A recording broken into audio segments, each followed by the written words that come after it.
마침내 헤롯이 베드로를 참수형에 처하기 전날 밤이 되었습니다. 그 마지막 밤의 상황을 본문 6절이 밝혀주고 있습니다. 헤롯이 잡아내려고 하는 그 전날 밤에 베드로가 두 군인 틈에서 두 쇠사슬에 매여 누워 자는데 파수꾼들이 문 밖에서 옥을 지키더니 그날 밤 한 조를 이룬 4명의 군사 가운데에서 2명의 군사는 베드로가 갇혀 있는 감방 밖을 파수하고 나머지 2명의 군사는 감방 안에서 베드로의 양손을 자신들의 손과 함께 쇠사슬로 묶은 채로 베드로를 감시하고 있었습니다. 그 삼엄한 경비 속에서 탈옥이란 애당초 불가능한 일이었습니다. 이제 날이 밝으면 베드로는 참수형을 당해 죽어야만 합니다. 시간이 흘러갈수록 극심한 공포와 불안에 사로잡힌 채 몸서리치지 않을 수 없는 마지막 절체절명의 시간이었습니다. 그런데 바로 그 순간에 베드로는 깊이 잠을 자고 있었습니다. 그것이 가능할 수 있었던 까닭이 베드로가 그날 밤 이내로 주님께서 자신을 구출해 주실 것으로 예상했기 때문이 아님은 오늘 본문을 통해서도 다시 확인해 보겠습니다마는 주님께서 실제로 베드로를 구출해내실 때 베드로가 그것이 현실이 아니라고 생각했던 것으로 입증되고 있습니다. 베드로는 참수형을 당하기 전날 밤 마지막 순간까지도 이튿날로 예정되어 있는 참수형을 피할 수 없는 것으로 받아들이고 있었습니다. 그럼에도 불구하고 베드로가 그 감방 속에서 마치 자신의 집 안방에서 잠을 자듯이 평상심으로 평안하게 잠을 잘 수 있었던 것은 베드로가 주님을 온전히 믿었기 때문이었습니다. 베드로는 자신이 주님을 위해 참수형을 당하는 것이 주님의 뜻이라면 죽음을 깨뜨리고 부활하신 주님께서 주님을 위해 참수형을 당하는 자기 자신을 영원토록 책임져 주실 것을 굳게 믿어 의심치 않았습니다. 베드로의 믿음은 이처럼 단순했습니다. 베드로가 아무것도 배운 것 없는 무식한 갈릴리 어부 출신이었기 때문에 그의 믿음이 단순했던 것은 아니었다고 말씀드렸습니다. 베드로는 부활하신 주님께서 자기 생명의 주관자시요 또 자기 생명을 영원토록 책임져 주심을 믿는 지혜를 지니고 있었기에 그 지혜 속에서 베드로의 믿음은 믿음의 절정인 단순성에 이를 수 있었고 그 단순성을 토대로 한 평상심으로 베드로는 그 마지막 절박한 순간에도 평안하게 잠을 잘 수 있었습니다. 본문 7절을 보시겠습니다. 홀련히 주의 사자가 나타나매 옥중에 광채가 빛나며 또 베드로의 옆구리를 쳐 깨워 이르되 급히 일어나라 하니 쇠사슬이 그 손에서 벗어지더라. 주님께서 보내신 주님의 사자가 베드로가 갇혀있는 그 감방에 나타났습니다. 우리말 성경은 홀련히 주의 사자가 나타났다고 번역되어 있습니다. 홀련이라고 하는 말은 갑자기라는 의미의 부사입니다. 그러나 헬라어 원문에 기록되어 있는 이두는 감탄사로서 그 의미는 보라는 것입니다. 그러므로 헬라어 원문이 의도하는 바는 바로 그때 그 시각에 베드로의 감방에 주의 사자가 갑자기 나타났다는 것을 강조하려는 데 있는 것이 아니라 그날 마지막 밤 마지막 시간에 베드로를 위한 주님의 구원의 역사가 시작되었음을 감탄하고 감격하는 데에 있음을 알게 됩니다. 그렇다면 본문의 상황을 우리가 머릿속에서 좀 더 구체적으로 그려보십시다. 베드로가 참수형을 당하기 전날 밤이 되었습니다. 이제 해가 뜨면 베드로는 목이 잘려 죽어야만 합니다. 그 마지막 순간에 베드로는 이튿날로 예정되어 있는 참수형을 기정사실이라고 생각하고 있습니다. 두 군사틈에서 양손이 쇠사슬에 묶여 있는 베드로로서는 그날 밤에 자기 자신이 구출되리라고는 상상조차 하지 않고 있습니다. 베드로는 단지 자신이 주님을 위해 참수형을 당할지라도 주님께서 자신의 영혼을 영원토록 책임져 주실 것을 믿고 있었을 뿐입니다. 바로 그 순간에 주님께서 보내신 주의 사자가 감방 속에 나타났습니다. 이튿날 참수형을 당할 베드로의 상태를 살피기 위함이 아니었습니다.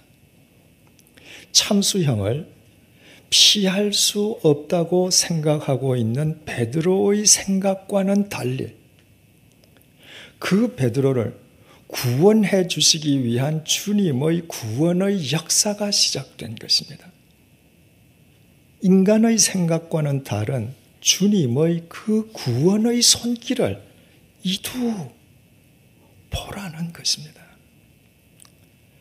주님의 구원의 역사가 시작되었을 때 베드로를 감시하던 4명의 군사는 말할 것도 없고 당사자인 베드로조차도 깊은 잠에 골아떨어져서 주님의 손길이 이미 시작되었다는 사실 자체를 인식하지도 못했습니다.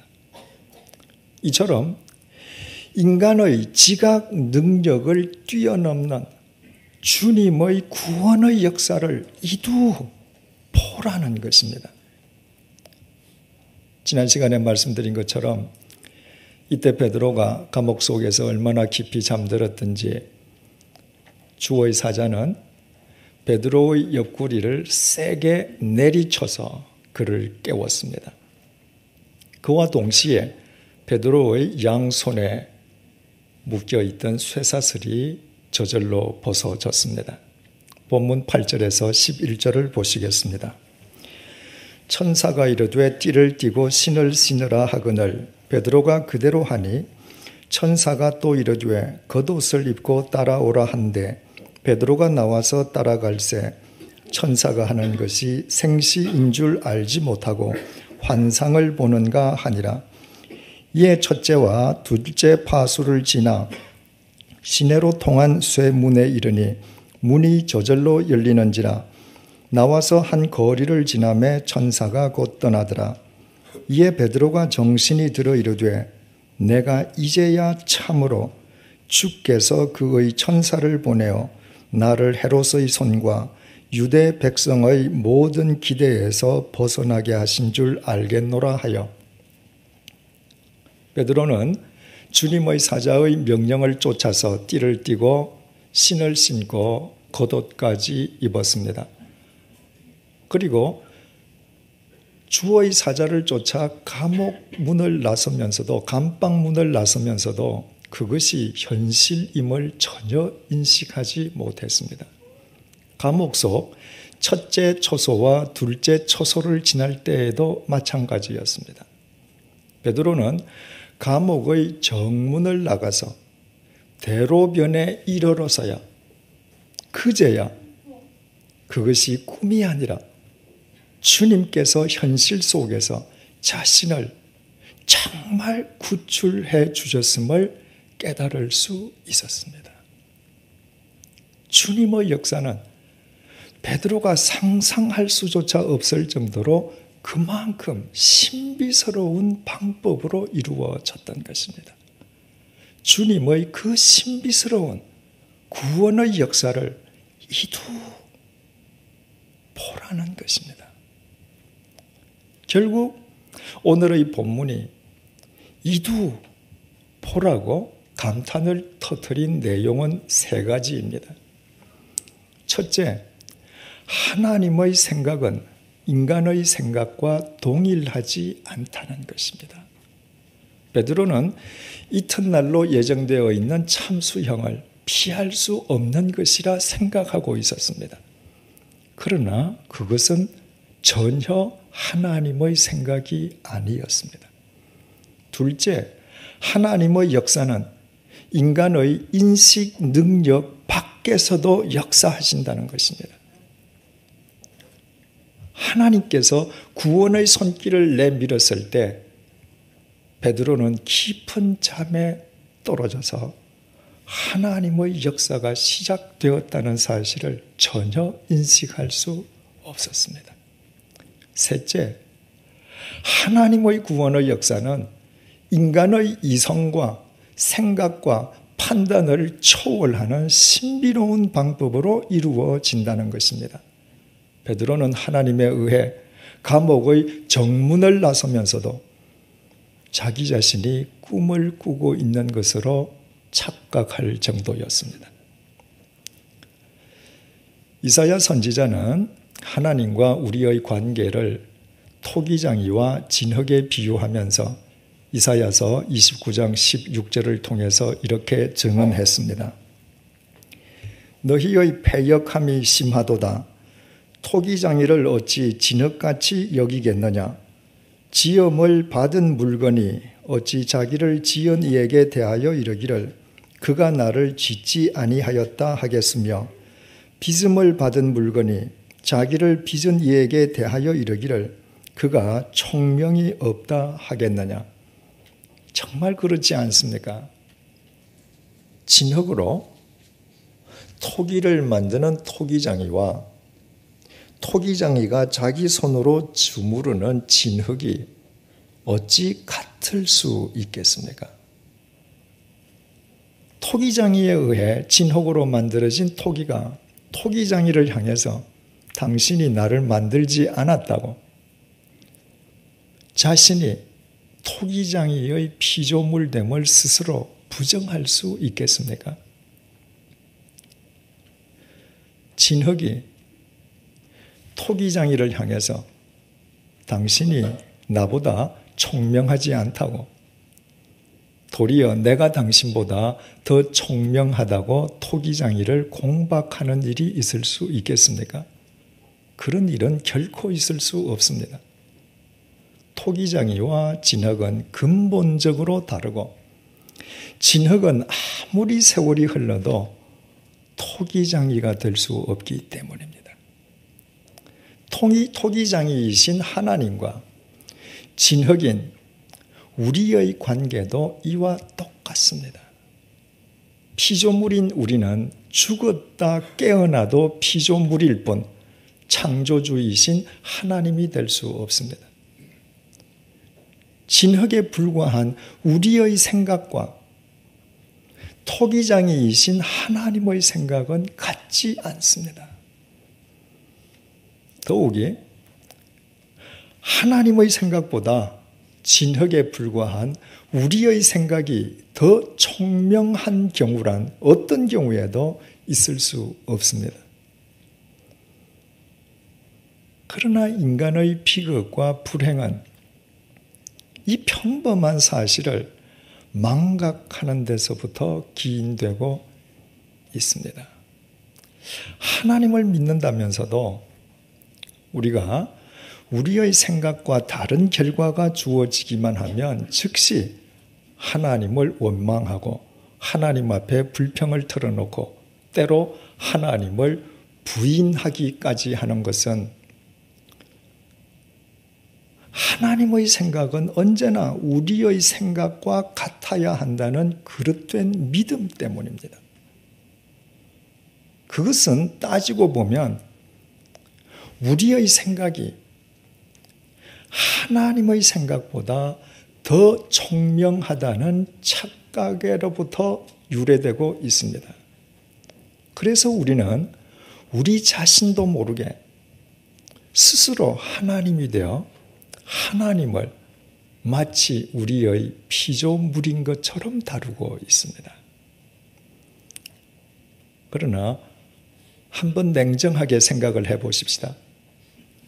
만약 우리가 믿는 하나님의 생각이 언제나 우리와 동일해야 한다면, 경우에 따라서 우리의 생각이 하나님의 생각보다 더 총명하기도 하다면, 그런 하나님을 우리가 믿어야 할 까닭이 어디에 있겠습니까? 그것이야말로 시간 낭비요, 인생 낭비일 뿐이지 않겠습니까? 이사야서 55장 8절에서 9절을 통한 하나님의 말씀입니다.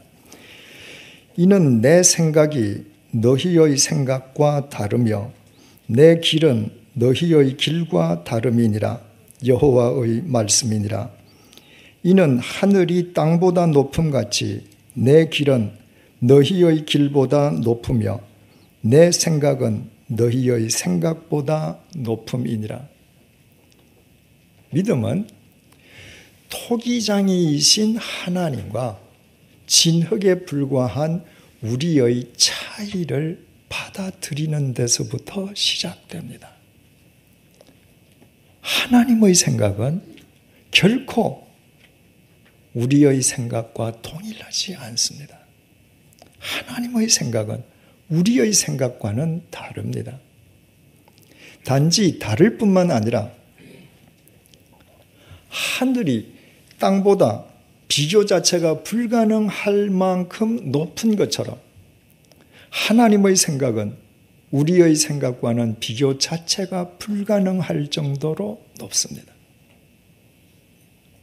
하나님은 우리의 생각보다 더 높은 당신의 생각을 이루어 가시는 길 역시 우리의 길보다 높은 길로 그 생각을 구현해 가십니다.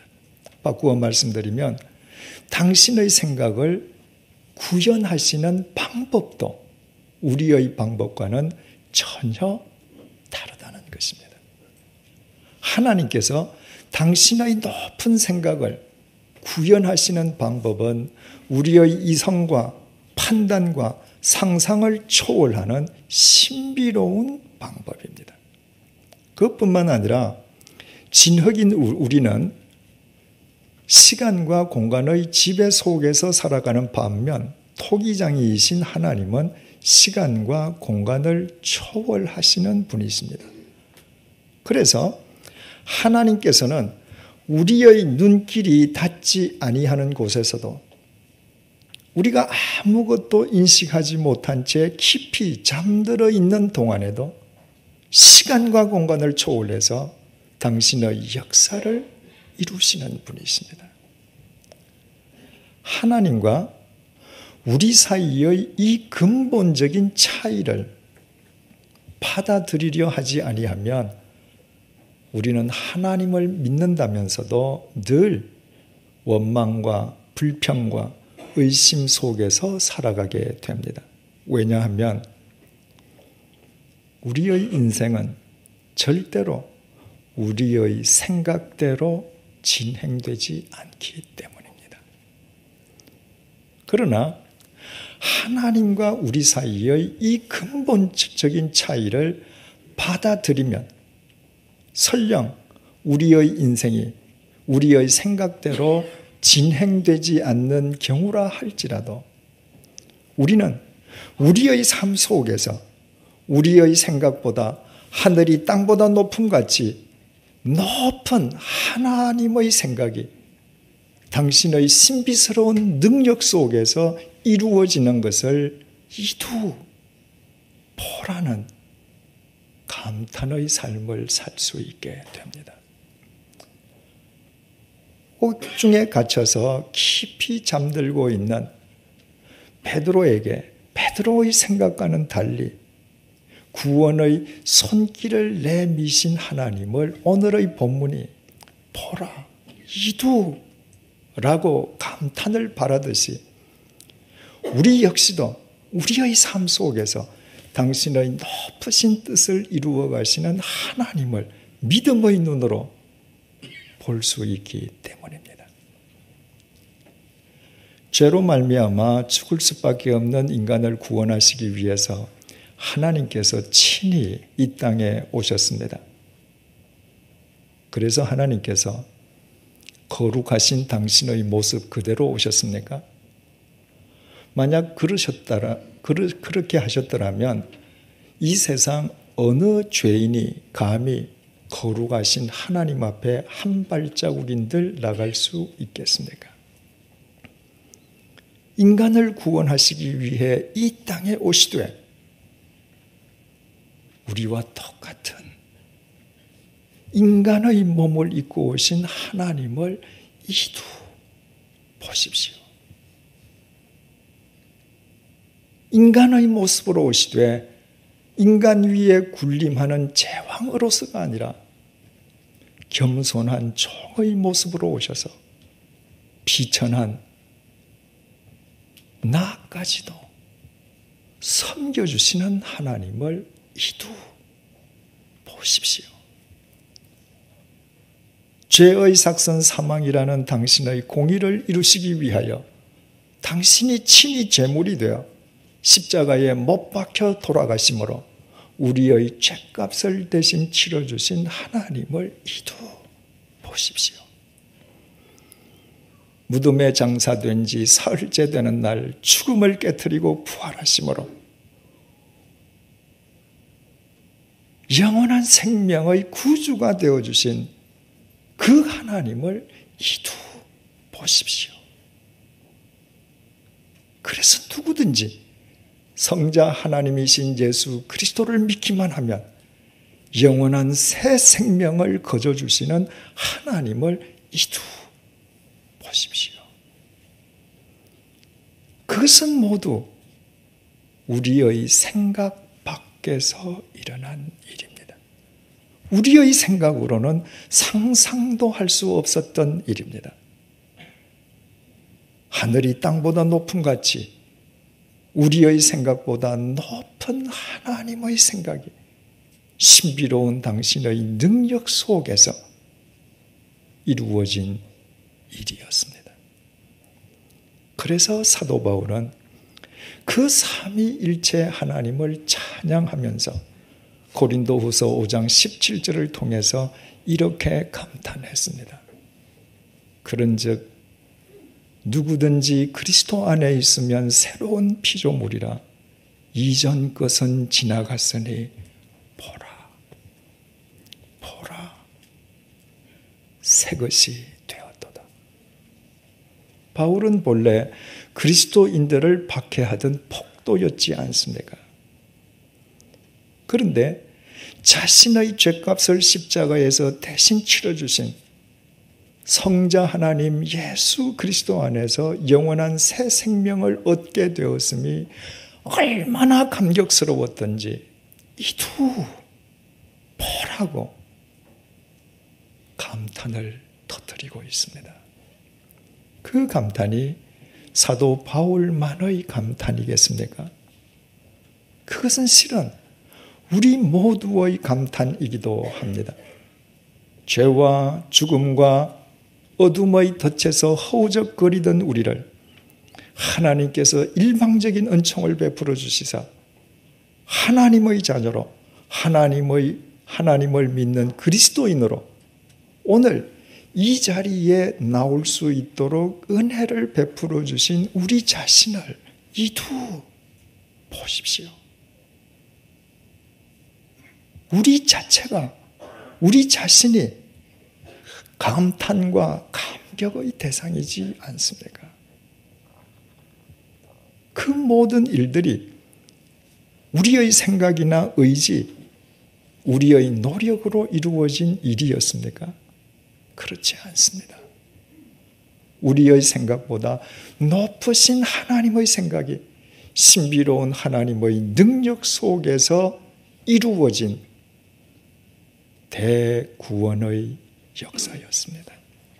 그 하나님께서 참수형을 기정사실로 받아들이고 감옥 속에 깊이 잠들어 있는 베드로에게 구원의 손길을 내미셨습니다. 베드로의 생각과는 달리 하나님께서는 그 베드로를 참수형으로부터 벗어나게끔 해주시기 위하여 구원의 손길을 내밀어 주신 것입니다. 하나님께서는 베드로가 깊이 잠든 동안 베드로가 인식하지도 못하는 가운데 당신의 구원의 손길을 먼저 내밀어 주셨습니다. 하나님께서는 베드로가 주님에 의해 구원되면서도 그것이 꿈이라고 착각할 정도로 신비스러운 방법으로 그를 구출해 주셨습니다. 그래서 오늘의 본문은 그 하나님의 역사를 이두보라고 우리에게 촉구하고 있습니다. 그날 밤 베드로를 위해 그토록 치밀하게 역사해 주신 그 하나님께서 바로 우리를 위해서 역사해 주시는 하나님이심을 우리의 심령 속에 각인시켜 주기 위함입니다. 사랑하는 교우 여러분, 하나님의 생각은 우리의 생각과 같아야 된다는 어리석은 생각을 버리십시다. 하나님의 역사는 내 눈길이 닿는 곳에서 내가 인식할 수 있는 방법으로만 이루어진다는 미련함도 벗어 던지십시다. 토기장이이신 하나님과 진흙에 불과한 우리의 근본적인 차이를 받아들이십시다. 그때부터 어떤 상황 속에서도 우리는 우리의 삶을 통해 우리의 생각보다 더 높으신 하나님의 생각이 하나님의 신비스러운 능력 속에서 이루어지는 것을 바라보면서 이두보라는 감탄의 삶을 살게 될 것입니다. 오늘 본문 속에서 베드로를 위해 그토록 치밀하게 역사하신 하나님께서 지금 이 시간에도 우리를 위해 치밀하게 역사하고 계시는 우리의 하나님이시기 때문입니다. 기도하시겠습니다.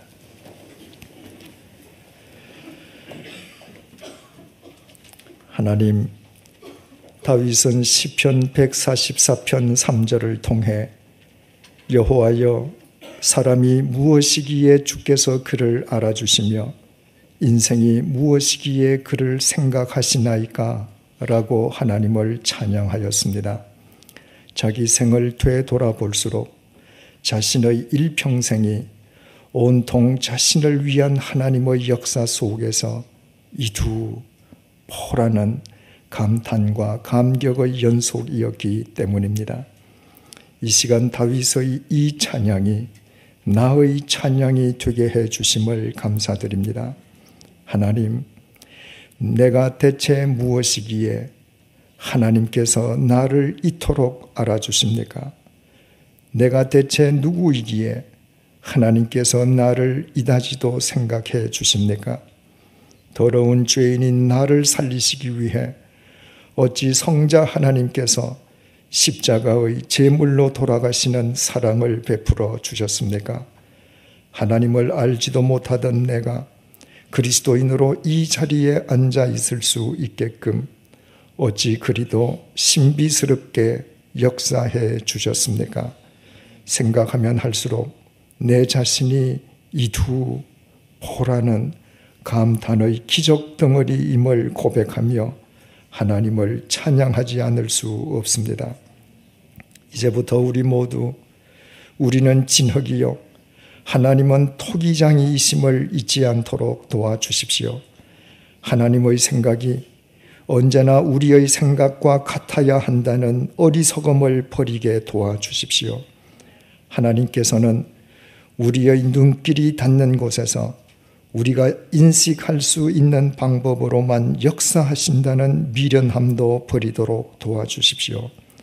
오늘 본문 속에서 깊이 잠든 베드로를 구원하시기 위해 이두보라는 감탄의 역사를 행하신 하나님께서 우리의 하나님이심을 굳게 믿음으로 하나님께 우리의 삶을 온전히 의탁하게 도와주십시오. 그리하여 우리의 삶 자체가 이 세상을 향해 보여줄 하나님의 감탄이 되게 해 주십시오. 예수님의 이름으로 기도드립니다. 아멘.